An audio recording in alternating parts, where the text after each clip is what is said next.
Welcome to the Baltimore FlockCast, the number one Baltimore Ravens podcast in the world. Lamar Jackson is back. Man, life is good.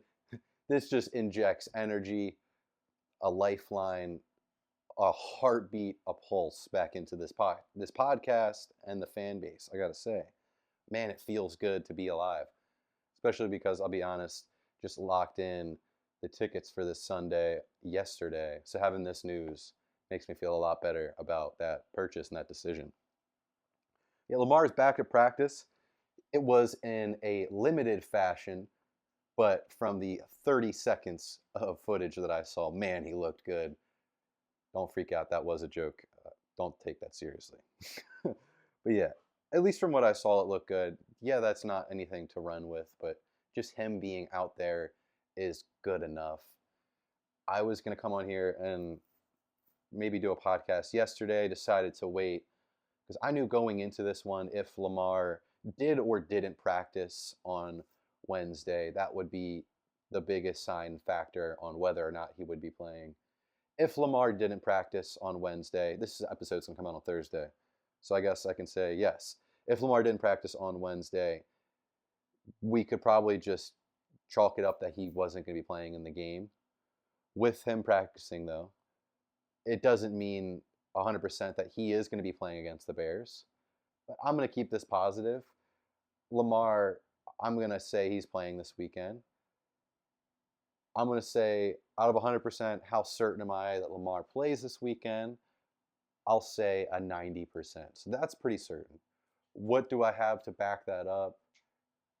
I don't have exact numbers, but this is a fan podcast, let's be real.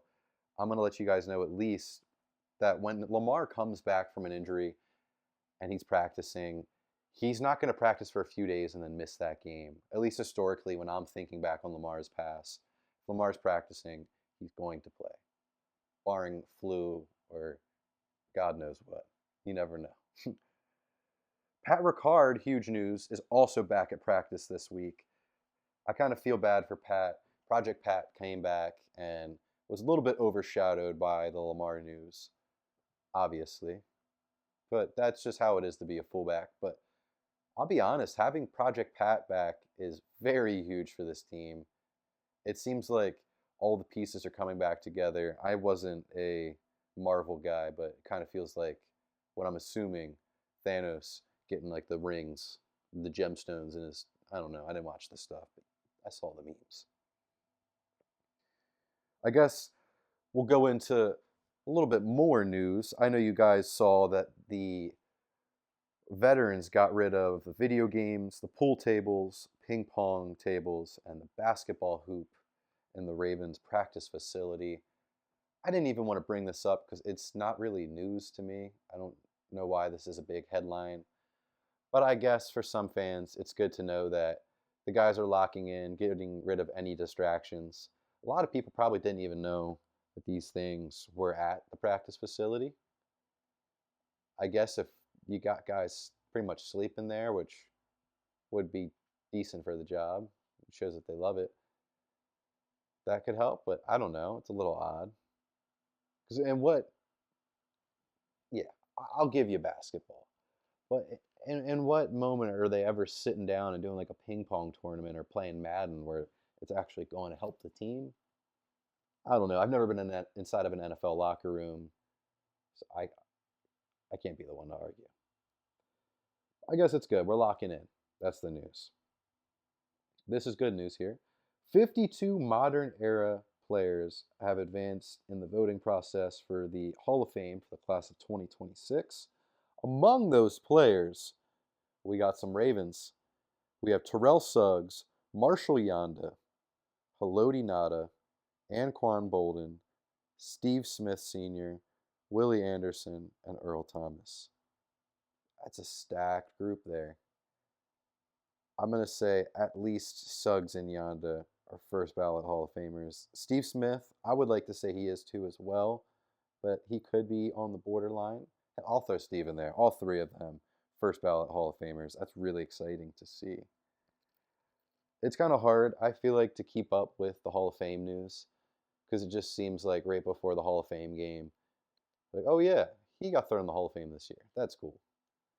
I wish they did a better job at announcing it, so that's why I wanted to throw it on here today. Back to Lamar and the important stuff. So I'm sure you guys saw as well.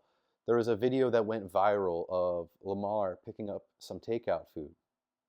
When I first saw this video, not much thought, just thinking, Lamar's just like us, getting some takeout late at night, especially chicken and rice.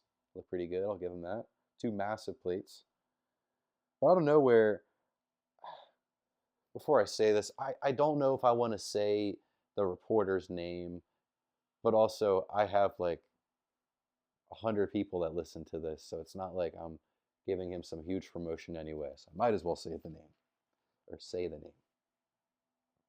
But Dov Kleeman, not really sure how to say the name. I follow the guy on Twitter, I'll be honest. He tweeted that Lamar was very, quote unquote, very high picking up his food, and was saying like how bad it was, and Lamar was super high or whatever.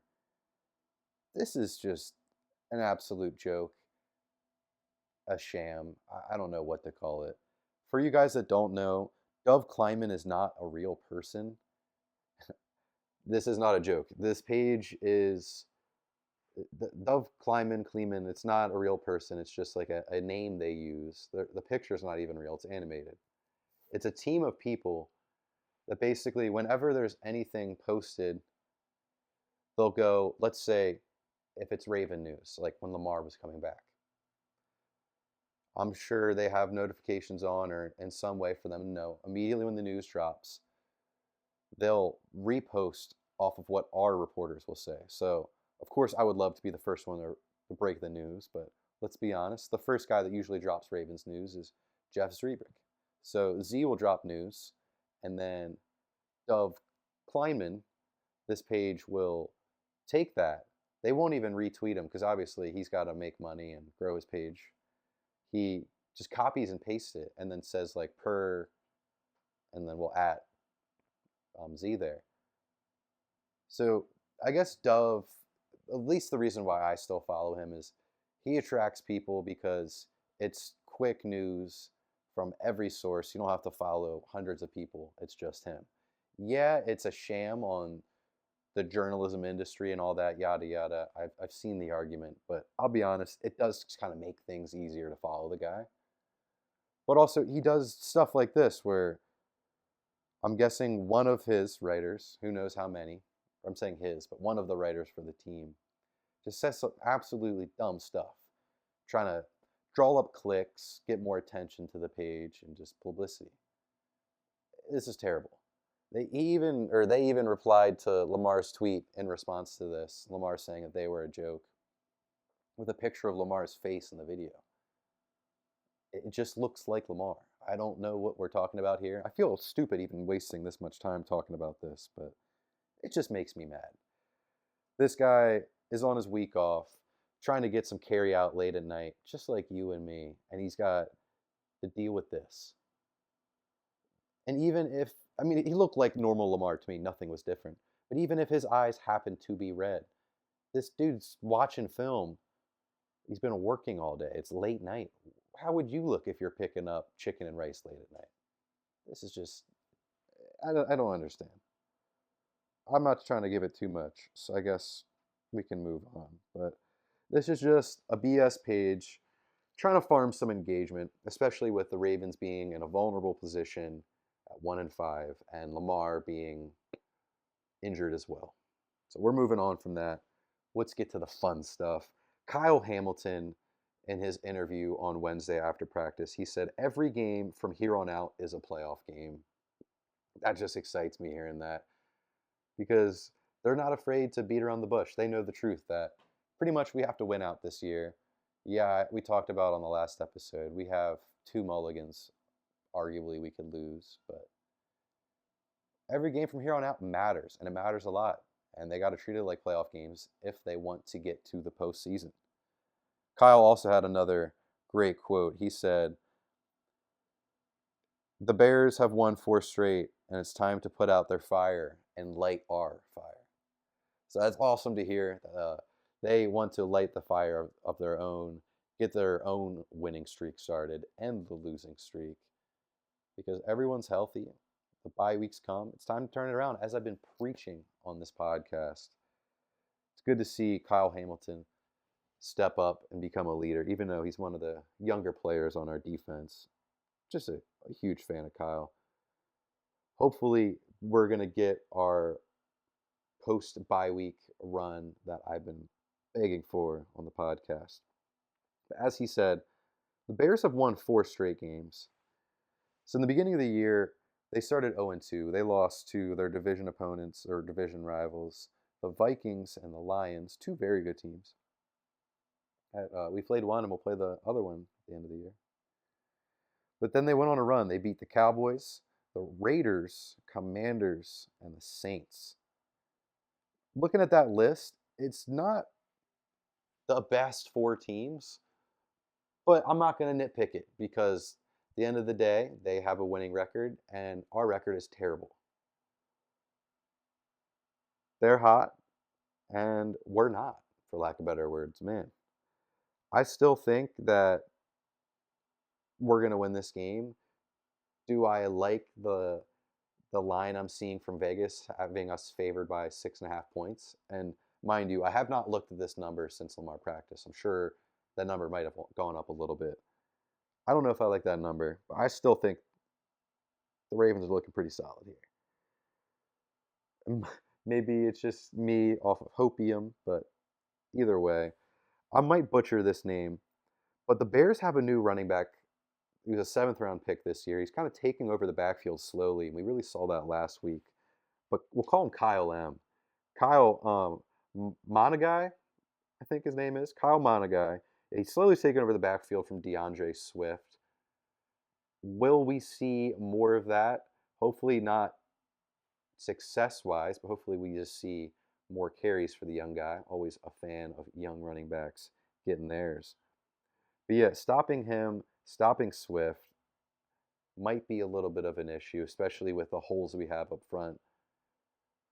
I know you guys also, I didn't write this down to prep it, but I know you also saw the news about Namdi, as we talked about on the podcast for the past couple months. It's looking like it's career ending, but back to the game.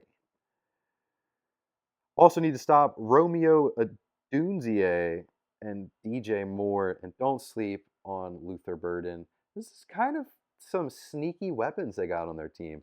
They got 2 solid tight ends as well with Colston, and then man, I'm blanking on his name. I'm so sorry. I had you in fantasy for a couple of years. Absolute beast, but whatever. It's okay. 2 solid tight ends, obviously not good enough for me to remember. It's killing me right now. 1 second. Oh, Cole Kmet. I'm so sorry.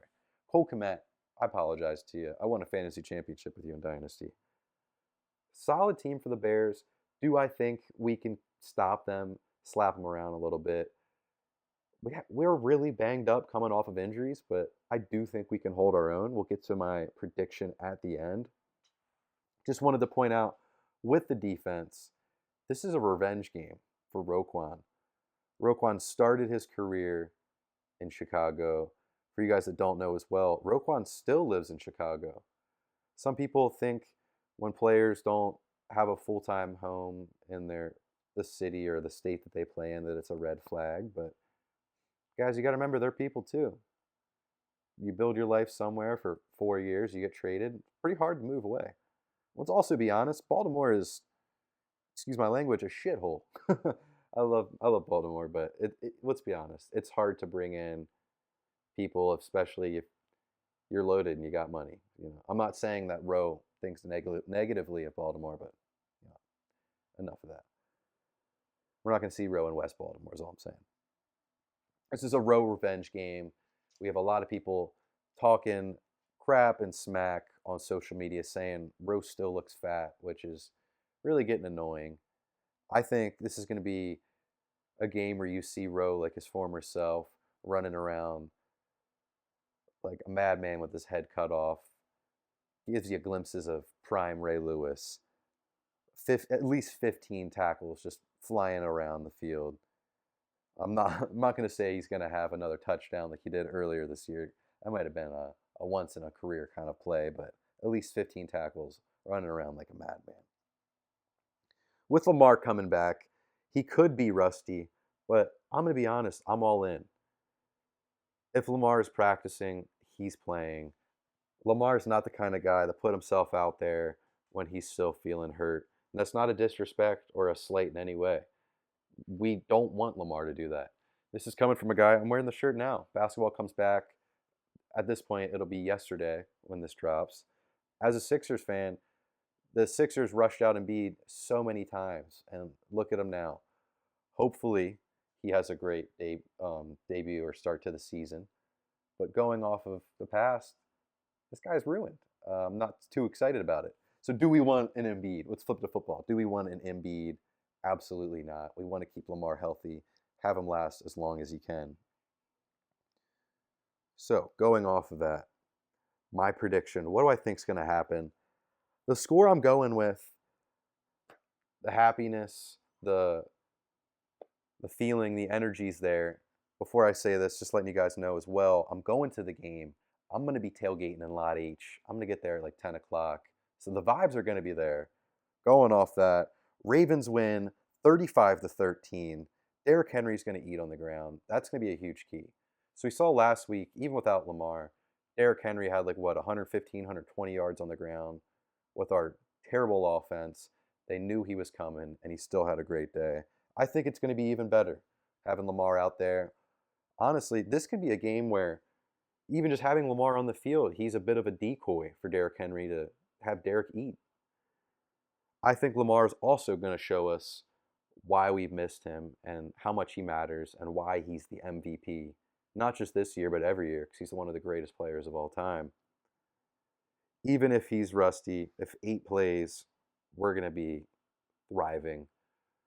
Also have Roquan with the revenge game. All these pieces going together, that's why I think we're going to win and win handedly. Book it 35-13. If you guys are going to be at the game, I'll be in section 135. I'll be happy to see you guys there. I'll be there with the FlockCast stickers. Still got some to pass out. So yeah, let me know if you guys are going to be there. Lot H, as I said again, tailgating. Love to meet up with some of you. Have a few beverages, quite possibly. But I guess that's it for the Bears preview. We're out of the bye week. We're done with the losses. It's going to be a great win. I'm glad Lamar's back. Hopefully we see him this Sunday. We're just going to manifest it that he is back. Go Ravens. Give 5 stars. Like, subscribe. We'll see you guys next week with an episode. Hopefully my dog does not knock over the camera because he's freaking out over a squirrel right now. We'll see you guys next week. 5 stars, like, subscribe. Go Ravens. We hate the Bears.